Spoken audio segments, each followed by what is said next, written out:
Welcome back to the Academy and ROTC Insiders podcast. I'm here with my co-host today, Lieutenant Colonel Kirkland. It's great to be here and great to talk on kind of our second of our three-part series on the SAL acronym, Scholar Athlete Leader. And this week, we're going to focus on athlete and why that's important for ROTC and the service academies and kind of things to think about when you're looking at that part of the equation. Yeah, athlete is one of the really interesting components of the Scholar Athlete Leader model because it's so unique to the academies and ROTC. Unless you're being recruited for a sport at a civilian college, really doesn't come into the picture unless you want to go into the military, be an officer. So I really am looking forward to diving into what the academies and ROTCs are looking for in athletes today.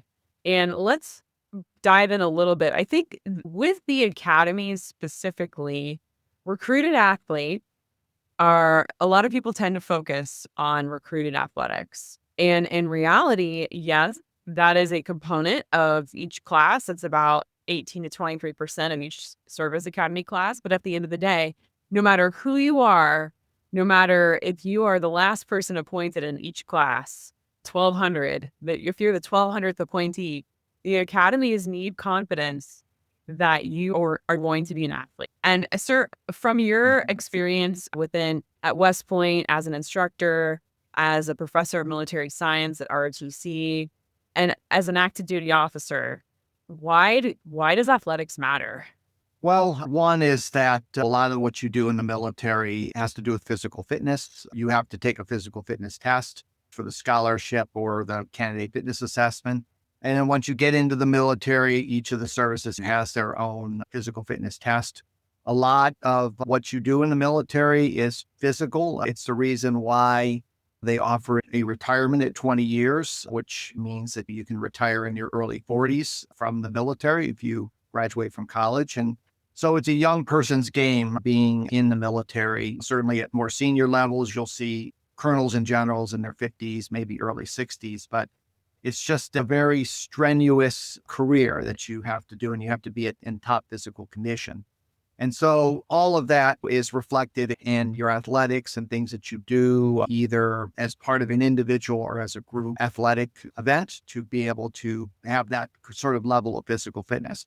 But I would say the other thing is that the academies, as well as the military, believe that athletics and team sports teach you things that can't be learned other places. Working with others in very stressful situations that require you to work with each other.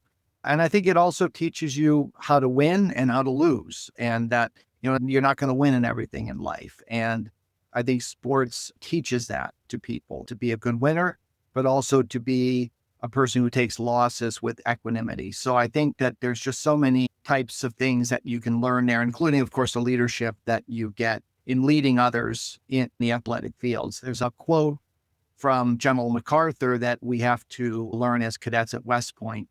The quote is that on the fields of friendly strife, meaning athletic fields, are sown the seeds upon which other fields on other days will bear the fruits of victory. So this idea that being successful in the athletic field will then be translated to success on the battlefield in the future. So there's a lot of history and a lot of things that go into this. Is certainly reinforced by leaders that have been at the academy in the past, such as General Douglas MacArthur, who was the superintendent of West Point in, I believe, the turn of the 20th century. Yeah, and I think from a personal standpoint, when I commissioned as a second lieutenant and I went to my first duty station after tech school in Korea, all of a sudden I had this flight of 30 airmen that I was leading as a deputy flight commander. And really the only time that I got to see all of them, because they're in shift work, was PT. And so that was our opportunity to get together and PT. And the example that I set the tone of my relationship with the airmen that I was leading. And so I think it can't be understated that you have to set the example as an officer. Leading by example in athletics is one of the ways that you're always going to be able to do that with, no matter who you're leading. So it's just such a great opportunity to get together and get to know your soldiers, your sailors, your Marines, your airmen, your guardians across the board. So let's break it down specific to the academies. Let's start off with the academies here.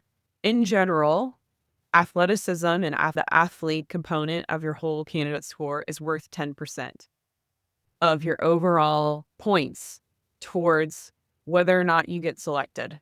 Now, and that breaks down across two separate areas. That's broken down across your candidate fitness assessment, but also what kind of athlete are you? Are you on teams? Are you competing? How are you an athlete in your day-to-day life?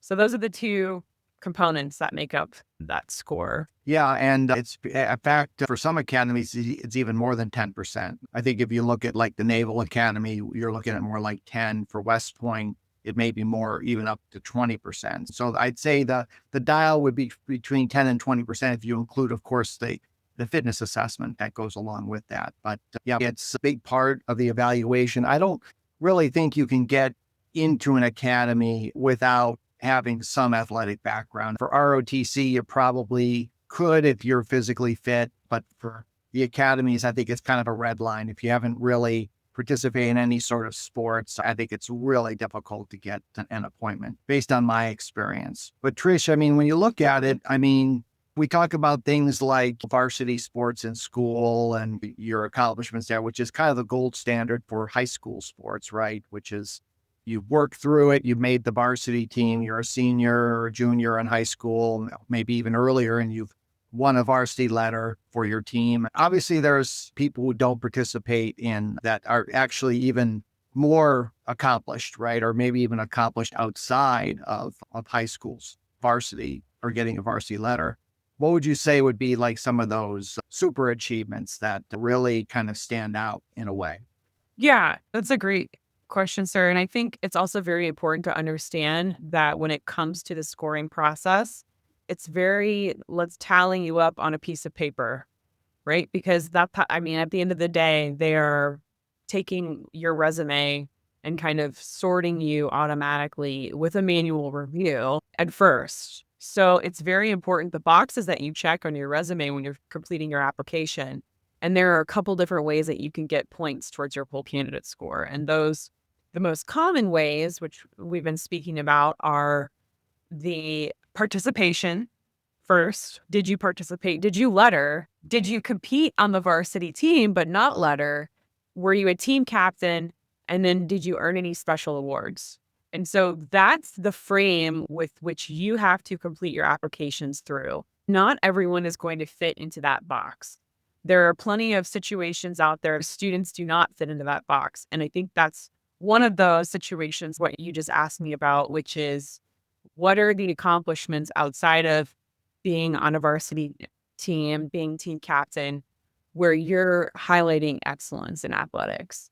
And these are opportunities where you are making the admissions board stop and say, whoa, elite athletic accomplishment could include examples like being selected for a national team, having an international podium finish or world-class ranking. Example could be you got a medal at the Junior World Rowing Championships, or you ranked nationally at the triathlon for junior ranking.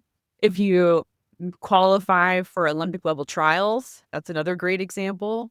Extreme sports, for instance, let's say that you are eating the Ironman and you finish at the Kona World Championships in under 10 hours when you're 18. That's an example of a really incredible accomplishment at the elite level.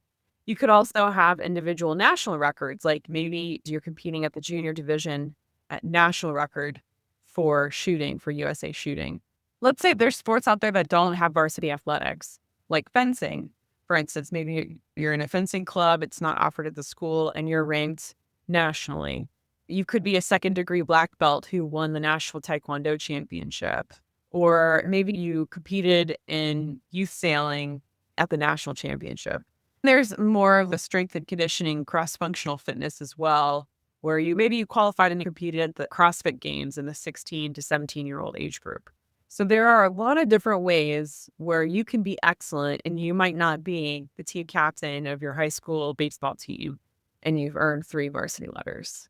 One thing that I think is pretty important is that students that apply to the academies and ROTC scholarships, they're honest. I think one of the challenges that we run into with students is They want to apply early. They want to get their applications in before senior year starts. And yet they're at the point where they don't know. I could letter in this for my senior year, but I'm not sure. So, what would your recommendation be to a student like that, sir? I would say that generally the way that I work it is that you talk to your coach, find out the likelihood of you lettering, and that you, at least on your initial application, put down with the assumption you are going to letter in the fall of your senior year. And you can always add or subtract to your application if that doesn't work out or whatever. But generally, what I tell candidates is to try to be proactive with it. If it's clear that you're going to make the team, if the coaches indicate that you're likely going to be the captain, then you should certainly put that down on your application. And again, you can always subtract that or email the academy and say, hey, I didn't make the team or I wasn't selected. But I tend to be more liberal in my recommendations on these applications than to be too conservative. Yeah, and that can be a struggle for students who really value integrity, but I think it's also the spirit as well, right? If there's a great chance that you're going to be team captain and you're going to earn these letters, you should absolutely put on your application. I think another thing is students just assume that by checking the box, right? I'm the team captain of the football team. I've played for 4 years and I'm going to check the box for all of these things, right? All 4 years, team captain, varsity letter, and then they don't add in any extra information. And on the application, there's a space to write in the so what or the significance. And you should be utilizing this for every single opportunity that you can where you're spelling it out because you might assume that people understand what districts means, but I would spell it out as much as possible. And especially if you kind of fall in the unusual category or outside of the norm. For instance, let's talk about that student who competed at the Kona Ironman National Championships. Only 4% of finishers break under 10 hours. So highlighting that gives the reviewer, someone who might not have any idea about the Kona Ironman National Championships, like, wow, this person finished at the national level in the top 4%. That's a totally different ball game. So, that's a kind of an extreme example, but as much as you can quantify or stratify yourself against your peers, that's the method that you want to take because at the end of the day, your whole candidate score can be moved up or down by about 10%. And so that's what that amplifying information is going to do is it's going to enable the reviewers to manually go in and say, wow, this person is an incredible athlete. Look at what they've accomplished. I'm going to move their whole candidate score up. And that does take approval of the entire board to do that. So something to keep in mind. But, sir, we get a lot of questions about sports. I want to walk through some of these questions. I think one of the most common questions we get is, what do I do if my school does not have organized sport? Yeah. No, it's a good question. What if my sport is not part of the varsity sports from my high school, right? So let me give you an example. Like my daughter was involved with gymnastics in high school and actually in junior high and a little bit in high school. And we lived in Los Angeles and some of the best gymnastics teams, women's gymnastics teams, or girls gymnastics team in the country are from Los Angeles area. She made it to a high level in gymnastics and that's not sponsored in the school, but yet I would put those men and women athletes who are gymnasts up there with any other organized sport out there. So that's an example of where that might be outside the school. Another one would be swimming. A lot of schools don't have a pool or they don't have access to a pool. So if you're involved with swimming in your local area and you've accomplished some significant things with swimming, particularly some of the best coaching in the country is actually not with high schools, but rather with kind of club sports. As you mentioned, Trish, articulate your accomplishments. The academies, they're not stupid, the academies, and they understand. They looked over thousands of applications and they can pretty much determine in a lot of ways just by glancing at it what these various sports situations outside of school are. But I mean, if your school doesn't have varsity sports in certain areas or doesn't have any sports at all, you can really get involved and join clubs or leagues to kind of make that difference. For example, a triathlon club, mixed martial arts, a cycling team, the swim team that I mentioned, rowing, which oftentimes happens outside of school, CrossFit, adventure, like we got mixed martial arts or martial arts and things like that. So you got to get involved in something particular where you're working together as a team and be able to articulate that. But there's lots of opportunities in and out of school, although being in varsity level sports in your school is probably the easiest way to go about it. And getting involved early enough to be able to make a difference on the team. So instead of Mhm. just joining the swim team, trying to become the captain of your swim club, if that's a thing. And if not, being able to capture how you're making a difference on that team and how you're leading the younger teams. And so that's another great question, sir.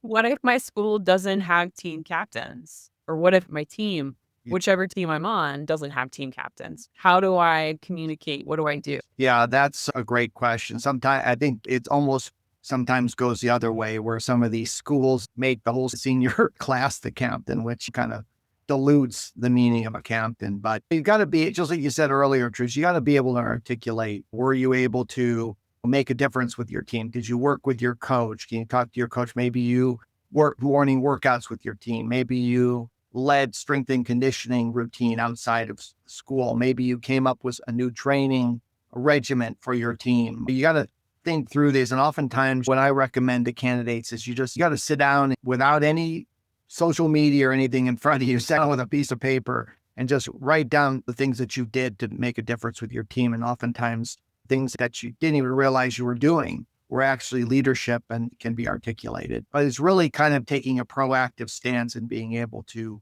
make that difference as a member of your team. Yeah, and that's what it comes back to. It's not, it's excellence, but it's leadership. It's the two combined. You have to be excellent at your sport or your passion athletically, but you also have to showcase leadership, because if you just show up every day and you're in a team sport or an individual sport, you should be making a difference. And that's one of the things that I would have your coach like write you a letter of recommendation and talk about how you're a leader on the team. Not only that you're excellent, but that you're also a leader, you're leading your peers. But something really important to note is, as you mentioned, a lot of schools have all the seniors are team captains, or the coaches choose team captains.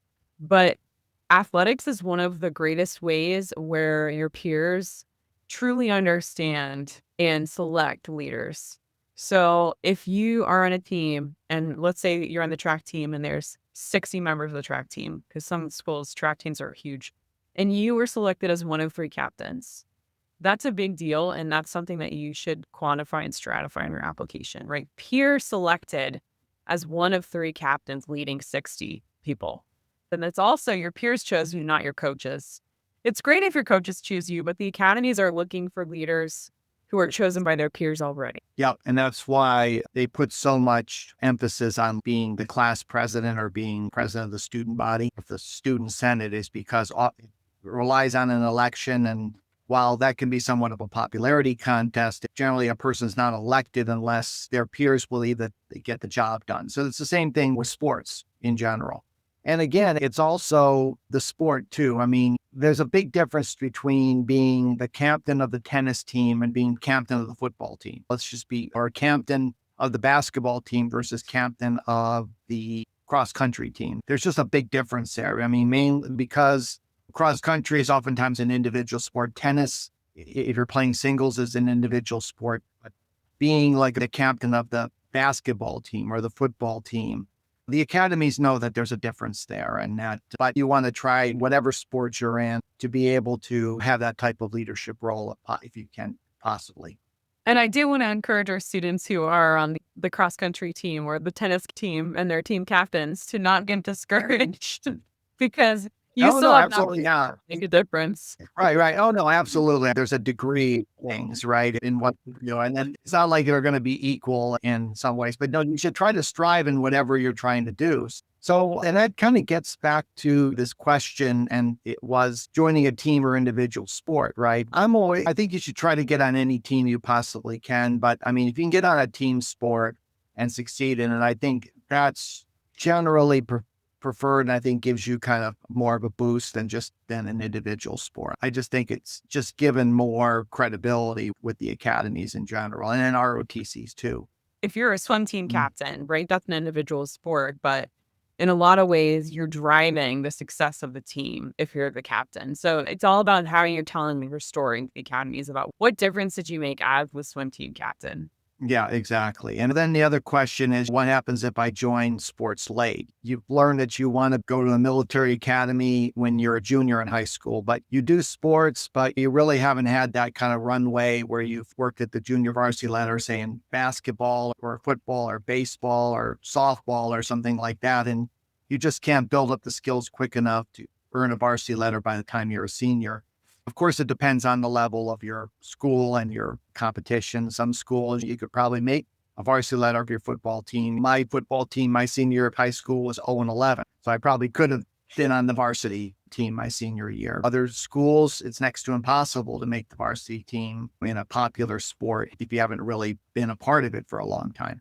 So what you got to do is you got to take a look at the sport, take a look at the skills that you need to be able to obtain the competition level of that particular sport. You take a look at running. That's a sport where pretty much everybody runs. So if you work at it, you might be able to break through there. So you got to be realistic and determine what you can succeed at in the time that you have before the academies look at you. I love running too, just because it gets you ready for plebe year. It's such a good way to get in shape, especially like cross country your senior year, or even better track running distance during the spring season. You're going to go right into plebe summer, and you're going to do very well with that. And it's very interesting, sir, because a lot of students that we talk to and work with, they are high level athletes, but switching gears a little bit, they go out and take the Canada Fitness Assessment and they really struggle in one or more categories. Yeah, it's exactly. I mean, the CFA can, just as a review, consists of pull-ups, shuttle run, push-ups, sit-ups, basketball throw, and the mile run. I know I got the basketball throw, should have been earlier in that list, but it really kind of tests different parts of your physical fitness. So, for example, a person who runs cross country is not going to have any problem with the 1 mile run or the shuttle run, but may have issues with or push-ups if they haven't been working that part of their body. A football player may not have a problem with the basketball floor push-ups, but may have a problem with pull-ups. So I think what the CFA does is really looks at your overall physical fitness. So I think anybody who's doing sports is going to need to work at the CFA, unless their particular sport just happens to test all of these things pretty well. Like, for example, wrestlers generally don't have any problem with this test at all. So there's some sports that actually work all the areas, but generally in a lot of sports, you're going to have to work on one or more of these areas. Yeah. And the first thing that you should do, if you're listening to this podcast and you're a student, go out and take a practice test and see where you're at. Go through the actual flow and tempo of the exam, which is going to be about 3 minutes between each event. See how far can you throw that basketball? How many pull-ups can you do? By the end of it, your mile of the last event you're running. And are you running that mile 30 seconds to a minute slower because you're just completely gassed from the other 5 events? This knowledge is going to help you as you prepare for the actual candidate fitness assessment. I think there's some confusion about the candidate fitness assessment and what is a good score, and then how, because you can go on the Academy's websites and you can see all the averages for cadets or midshipmen, what those averages are. But a lot of students are very confused about how you fail. How do you pass? Aside from scoring too low, you can also fail each event. And so I want to go through and talk about what you need to pass each individual event. And so this is the minimum that you need across all of the academies. Okay, so for men, your basketball throw, you need to throw a minimum of 56 feet. You need to have at least 7 pull-ups. You need to run a 9.5-second shuttle run or less, accomplish 75 sit-ups, 45 push-ups minimum, and have nothing above a 7:45 mile time. Now, for these times, it is possible that you score something above or below. How can I say that? It is possible for you to pass the event, but this is the safe line across all the academies. And so for women, that's a 30-second foot basketball throw, a 30-second arm hang, flexed arm hang, or 1 pull-up, a 9.5-second shuttle run or less, 65 sit-ups at least 37 push-ups, and below an 8:20 minute mile. Now, like I said, you could get an 8:21 mile and pass for certain academies, but we just gave this standard because we want people to understand the safe zone for each individual event. That being said, if you hit all of these minimums, you will fail because your overall composite score will be too low. So it's important to understand the distinction there. But, sir, what causes in general the most stress for the CFA? Yeah, so it's generally pull-ups are the big thing for both men and women. The run, too slow on the run. So those are generally the areas that cause the failure for most people. And a lot of people go to summer seminar or summer leaders experience and they take the CFA there and they fail, but they're concerned that this is going to count as a failure. It does not count as a failure. You have the opportunity to take the test again. However, if you submit a score to the academies outside of the summer programs and you are told that you failed, generally you have 1 month to retest. And that month goes by very quick. So it's to your benefit to make sure that you're submitting a passing candidate fitness assessment score so you're not hamstrung by that 1 month timeline. Yeah, absolutely. And so you definitely want to go to the seminars and be able to give it your best with that test. Yeah. And if you purchase the CFA calculator on our site, we have a 2-week training plan that you can use for pull-ups, push-ups, and sit-ups. And then it gives you a 2-month timeline for your mile. It is important to plan ahead, though. You do not want to start training for the CFA 2 weeks before your actual exam. I would like it if you would plan 2 years and then just maintain fitness level, but I understand that that's not always reality. So if you're listening to this, go take a test right now, see where you're at. For ROTC, I think that it's still important for athletes because after all, if you're an ROTC cadet or midshipman, you're going to be going into the same military that the service academies are. Based on my experience with guiding people through the ROTC scholarship, they don't weigh athletics as much, meaning you can get an ROTC scholarship if you are physically fit and show that you're physically fit. I think certainly being a part of sports is important, and I think that does certainly help you with your application, but it isn't like a absolute scholarship ender if you're not participating in sports in high school. But having said that, to enhance your application, all the things that we recommended above for the service academy is what you want to follow for ROTC. So compared to the academies, the ROTC programs are widely variant in the amount of emphasis they put on physical fitness. And I'll go from the top end to the bottom end. Really at the top end is probably the Marine Corps option, which by my estimation is probably around a third overall of the application for a Marine Corps option Navy ROTC scholarship. It's just really difficult to get a scholarship with the Marine Corps unless you get around a 230 or 240 on the Marine Corps fitness test, which is difficult. I mean, the Marine Corps fitness test consists of pull-ups, plank, and a 3-mile run. So, I mean, it's probably the most difficult test of all the tests, including the candidate fitness assessment. And you got to do well on it. First questions I ask candidates is how many pull-ups can you do and what's your 3-mile run time?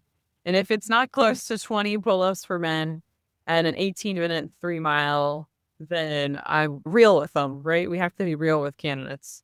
Yeah, I think you can probably do 15 pull-ups on maybe your 3-mile run can be around 20 minutes or so. But if you can only do like 4 or 5 or 6 pull-ups and you're not a runner, it's just really, really difficult to score well on that Marine Corps option. And then there's kind of the Army ROTC is kind of the second, where it's about 10% of the overall evaluation score, and also kind of a little bit more if you add in the board score in there. So it aligns sort of like with what West Point has.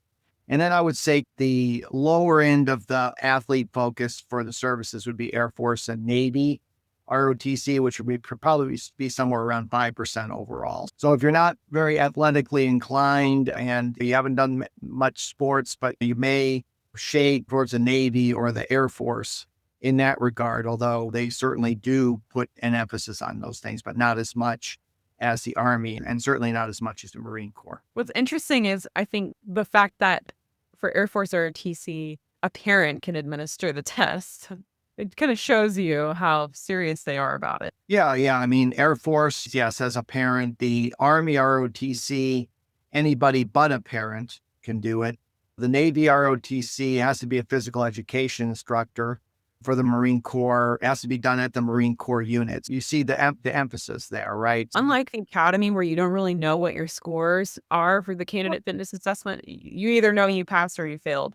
You can actually add up your points and look and see for each test where you're at. So you should be planning ahead and setting goals and milestones for what you want to accomplish for each ROTC fitness test.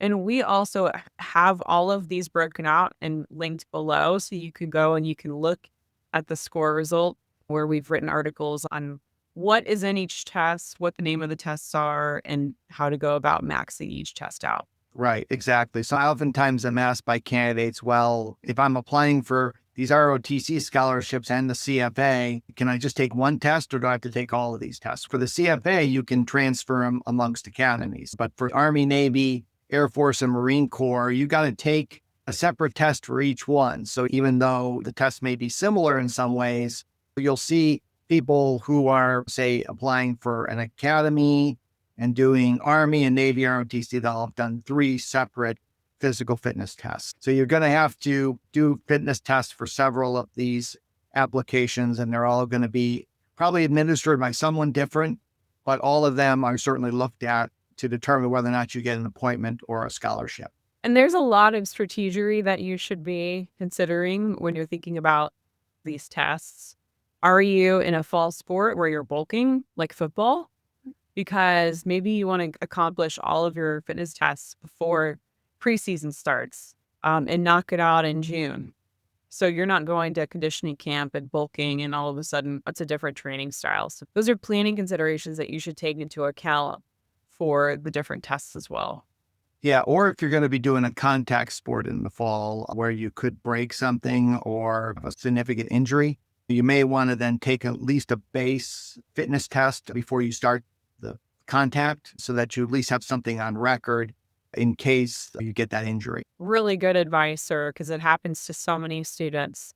An injury takes them out and, they're good by maybe the end of January, but keep in mind, January 31st is that cutoff. And for Air Force Academy, it's even earlier, depending on when you start your application. So don't wait. Don't put it off. Get it done now, even if you're going to replace the test score. Yeah.